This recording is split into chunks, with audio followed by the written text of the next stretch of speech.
I understand the PA system needs to be upgraded because the rallies are getting so big. People at the back can't hear. Wave at the back if you can hear me. Yeah, that's a pretty good wave. Right over there, can you hear? Yeah. Thank you everyone very much for coming here tonight, taking part in this democratic experience, excitement, future of our lives in this country, development of our ideas, our socialist values, so many things. Can I start by saying thank you to Martin for introducing and all the work that he's put in on so many of these organisational issues and rallies and everywhere else all over the Southwest. Thank you to all the volunteers who put tonight's event together at very short notice. Because without volunteers, we would be nothing. Without people giving up their time, their energy, and sharing their imagination, we would be nothing. All of our rallies must be open and accessible, because unfortunately our national media are not making our message open and accessible. So we have to do it ourselves. And when we put up on the social media that this rally was taking place, over 2,000 people registered very, very quickly. That shows the interest and the enthusiasm to spread a different message. I also want to say a big thank you to Naomi and Pascal, our two signers, who are making sure that everyone can understand and follow what's being said here tonight.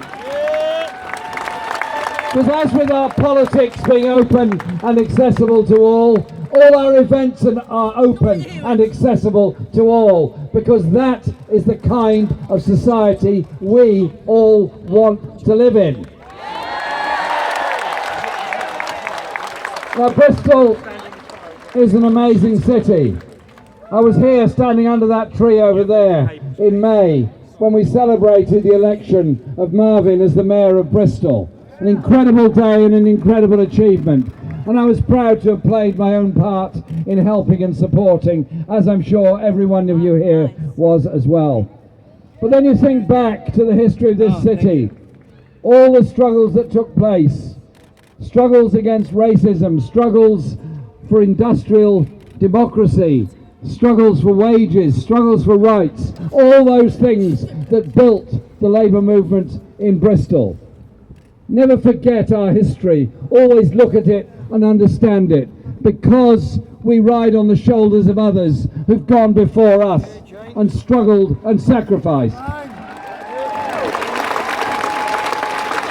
And so I think of those that stood up against racism in the bus industry, in the Bristol bus boycott, and Paul Stevenson and the work that he did at that time. And the way in which Tony Benn, as an MP at that time, stood with them, just as he stood with the people of Kenya during the uprisings there, just as he stood, not just for this city, but stood for peace, justice, and anti-racism the world over.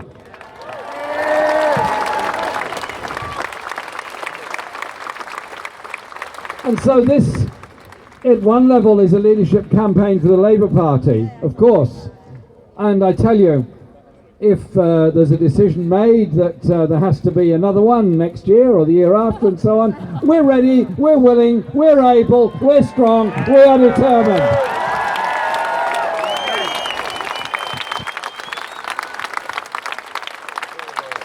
And from the launch of our campaign on the 21st of July, this is the 16th rally we've already done all over the country. We've been in London, we've been in Salford, we've been in Durham, we've been in York, we've been in Hull, we've been in Leeds, we've been in Brighton, we've been in Swansea, we've been in Merthyr, we've been in Redruth in Cornwall, and we've been in Brighton, and we're here today. And we're going to be in every part of Britain over the next weeks.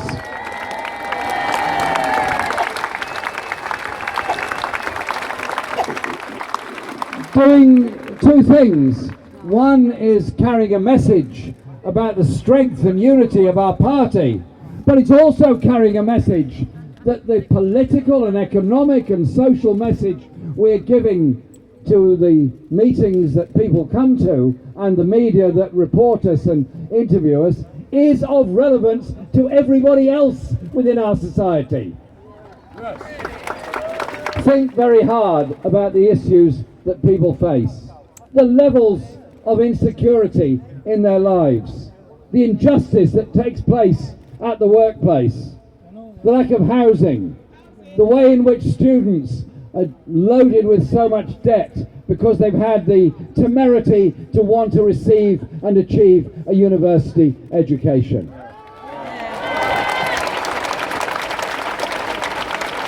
And so the message we're putting out is that we're calling time on the way in which politics and economics has been done in this country for a very long time.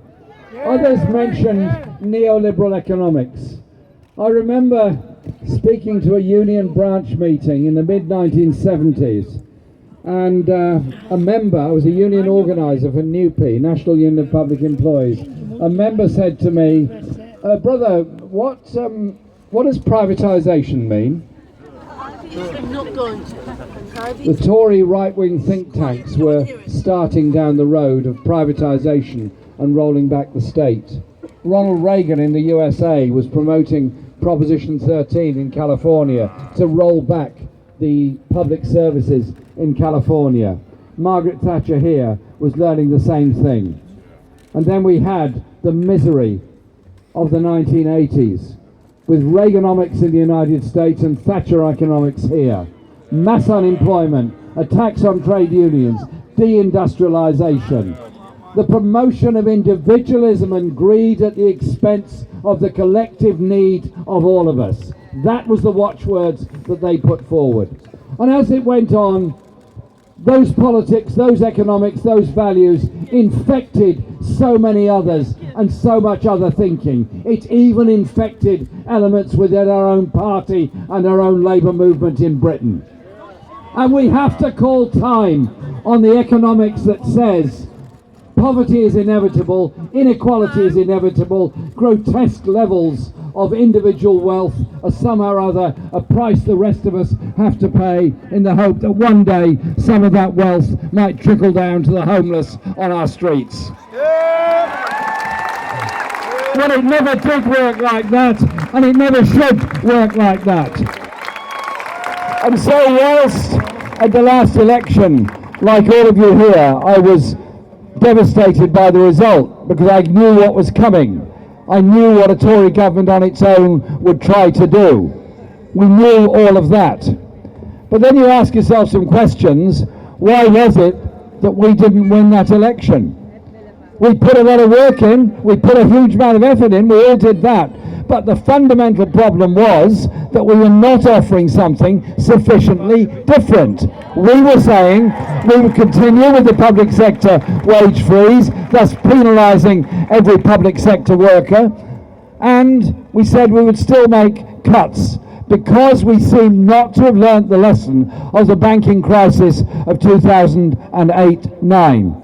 Was it caused by greedy doctors, greedy nurses, greedy street cleaners? Was it caused by the greed of the homeless or those wanting somewhere decent to live? Or was it caused by an out-of-control banking system that fleeced us all in the process?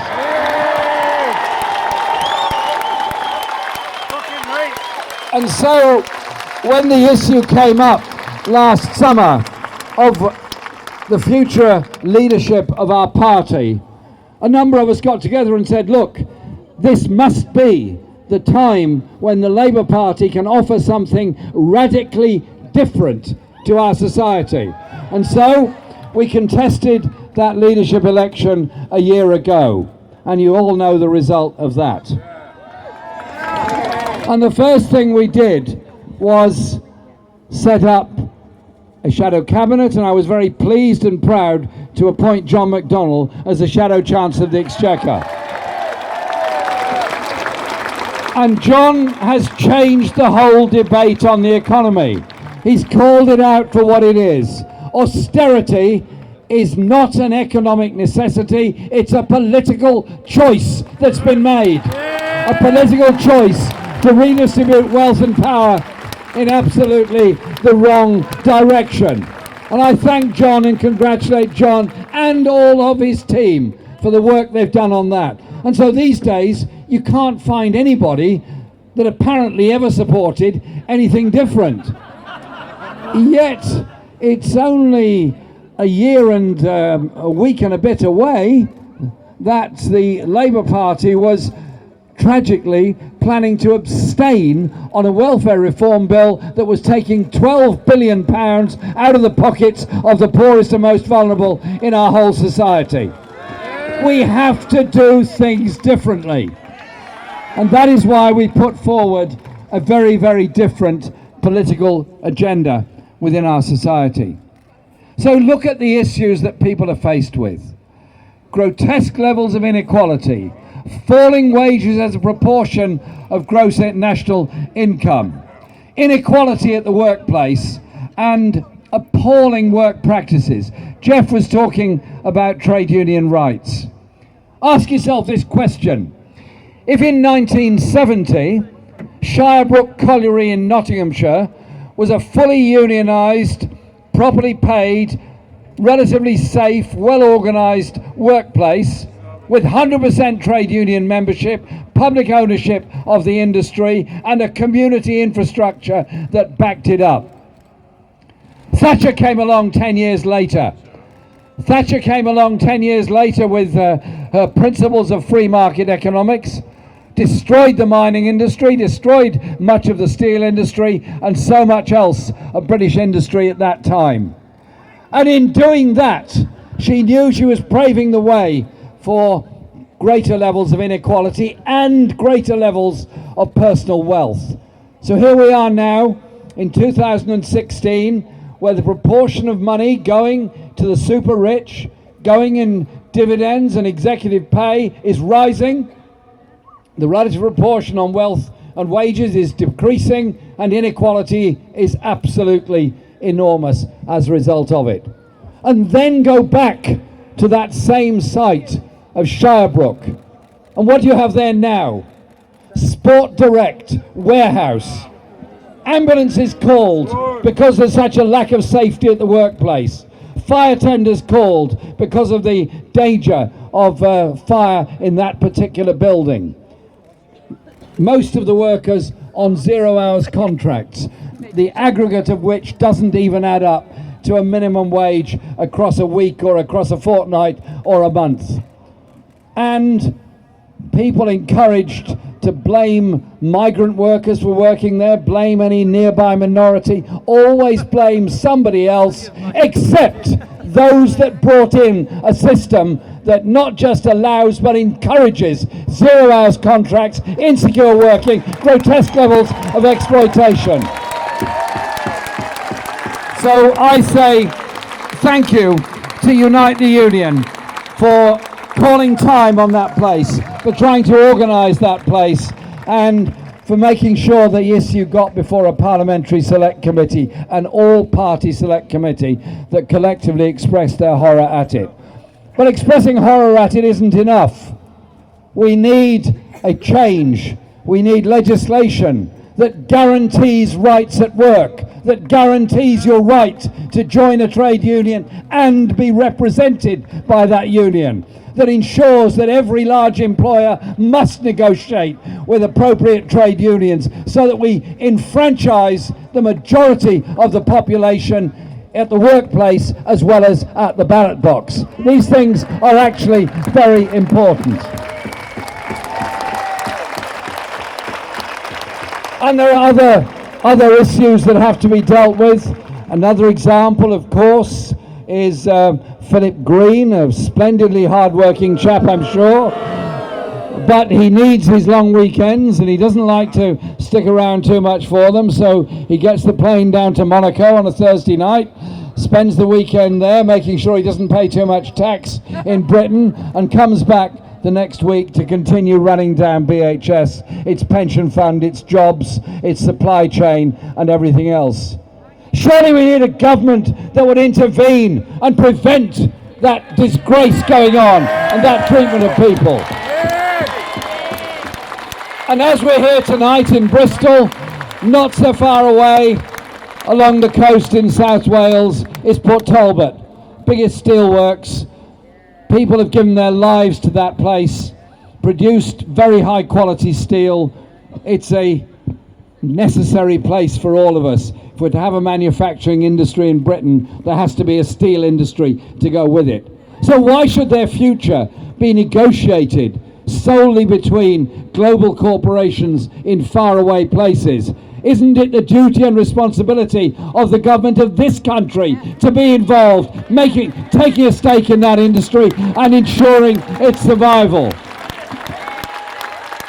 In exactly the same way, in the 1970s, when Tony Benn was Secretary of State for Industry, he made sure we intervened in the shipbuilding and aircraft industry, steel industry, oil and all the others to ensure, yes, jobs survived, yes, industries developed, yes, there was investment, but also that we all benefited from that investment through public ownership or public participation. Surely it's time for government to be involved.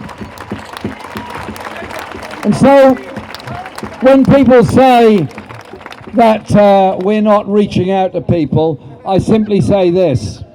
The attendance here tonight, there are thousands of us here on this square, many thousands of us here. Some of you might be members of the Labour Party, some of you might not be members of the Labour Party, some of you might not even in the past have been supporters of the Labour Party. But I hope if you're not, you will recognise that what we're doing is opening up and changing politics to bring people in so that everyone's knowledge and imagination can be used to develop the kind of policies in society that we want. So it's not just the elite somewhere else doing it, it's all of us. There are so many areas that I could talk about, but I just want to mention two. I'm so proud of what Diane Abbott said tonight about health policy. So proud of what she said about mental health in this country and the way in which she described how her mother worked in the National Health Service dealing with people going through a mental health crisis. She's developing our policies on this. And I simply say this, how we deal with the health service and mental health is a litmus test to everything else we do in our society. A health service free at the point of use as a human right is something Nye Bevan fought for and achieved. This government simply doesn't get it. They do understand the power of the words NHS. They quote them often enough, but they also understand the power of the market of the NHS. They quote that less often, but they think about it every moment. And so the Health and Social Care Act they pushed through under the coalition government requires services to be sold off and put out to private tender, continues the underfunding of commissioning groups all over the country, through PFI allows every hospital to be in debt or deficit while the PFI is paid up front first and the patient care follows on behind. And if this goes on, more and more people who used to work for the NHS will find themselves working for contractors on lower wages with less good conditions, with all that insecurity that goes with that. And gradually you'll see the private medical industry biting around the edges and then biting further and further into our National Health Service. And as the private medical industry grows, our NHS will be more and more under pressure.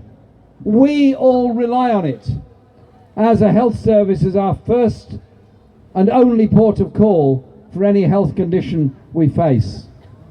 I don't want, and none of us will ever allow it, to become a health service of last resort for those that can't afford to go private. It's our health service, it's staying, it's always going to be there. But the health service also has to deal with the inequalities and injustices of society. Diane was quite right to speak about the mental health crisis. There's a lot of us here tonight. A quarter of us at some point in our lives are going to go through a mental health crisis. Stress, pressure, all kinds of things. Some of us will be lucky. We'll have loving friends, relatives, family, partners who'll see us through and help us through and support us all the way through. Some will access services that aren't there. Some will access the voluntary sector, which will do its best, but might not have the funding to do it.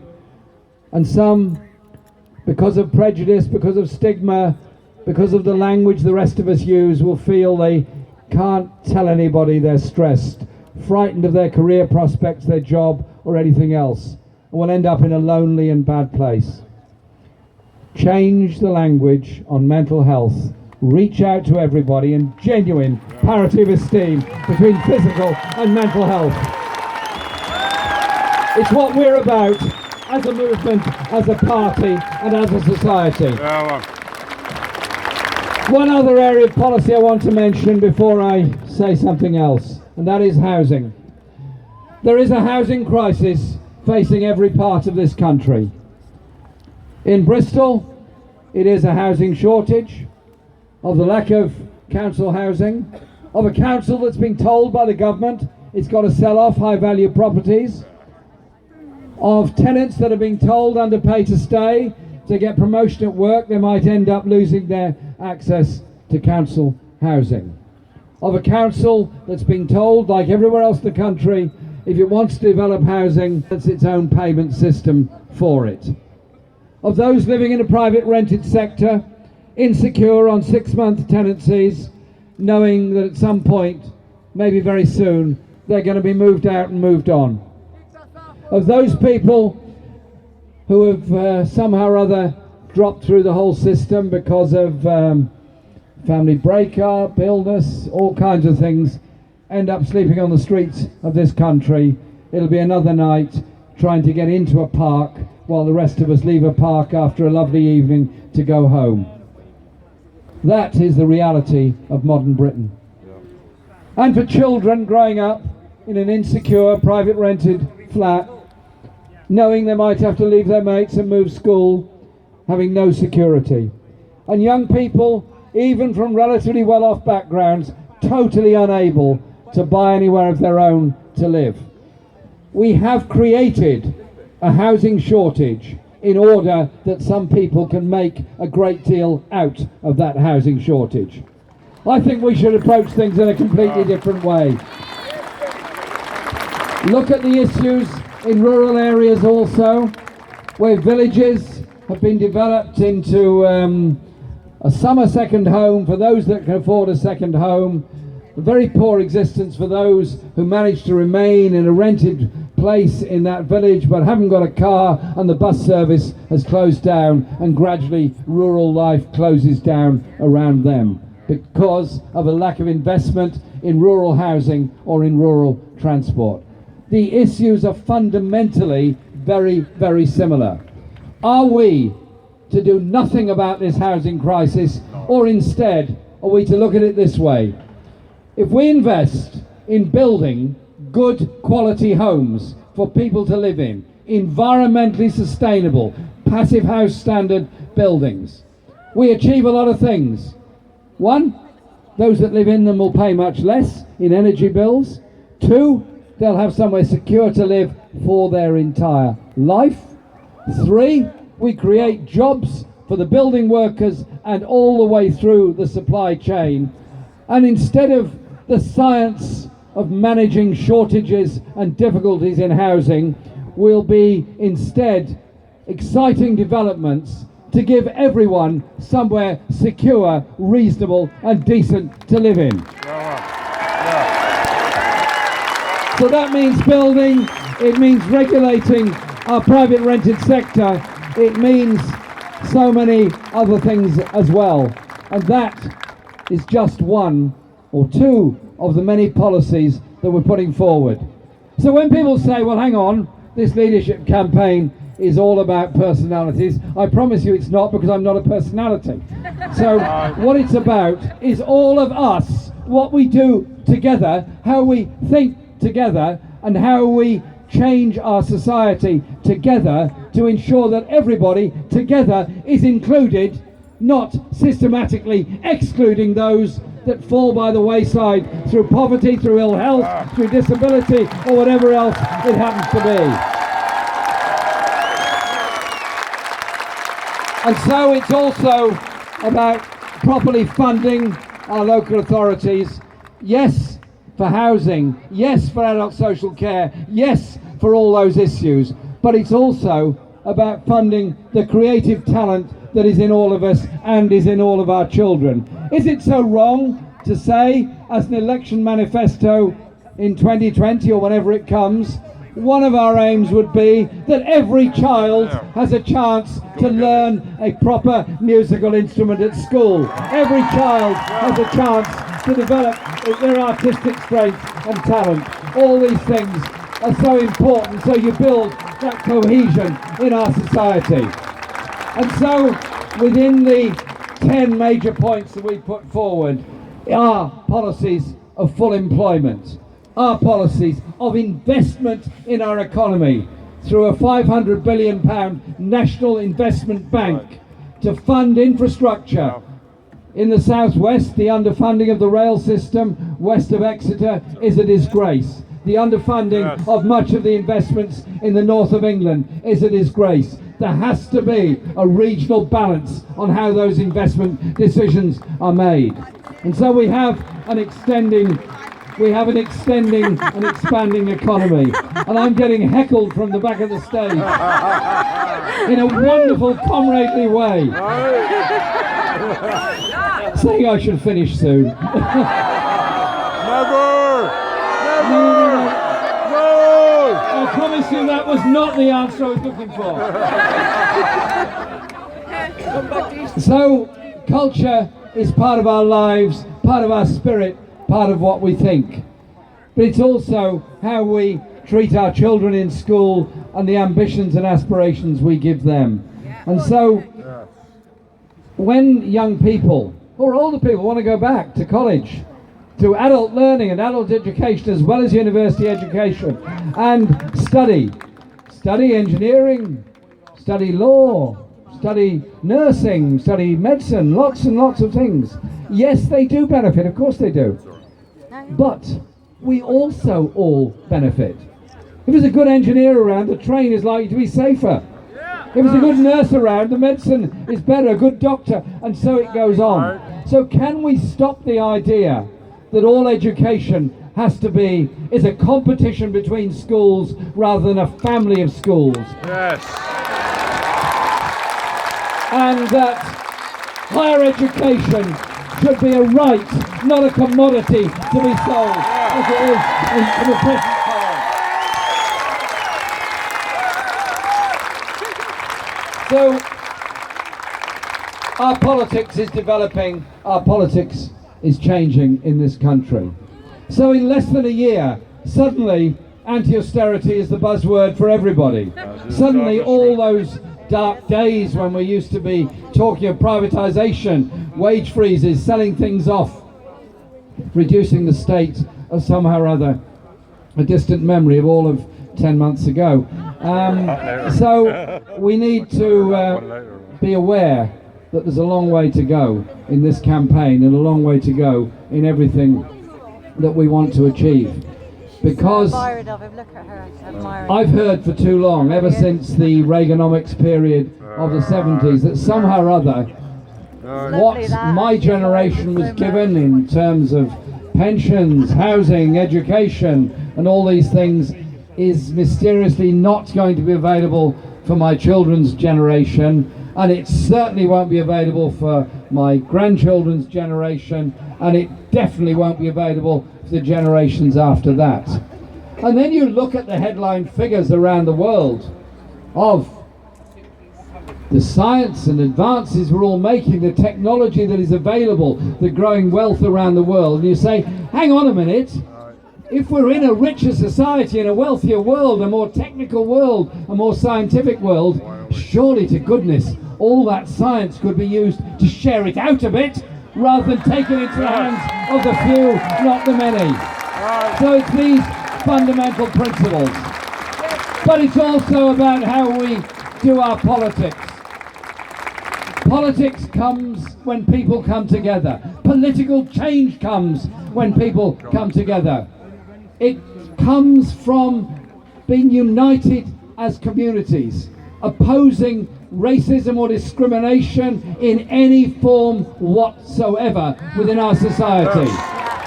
And we're all the stronger when we do things together. And so what we're doing is offering a political alternative, offering a politics of hope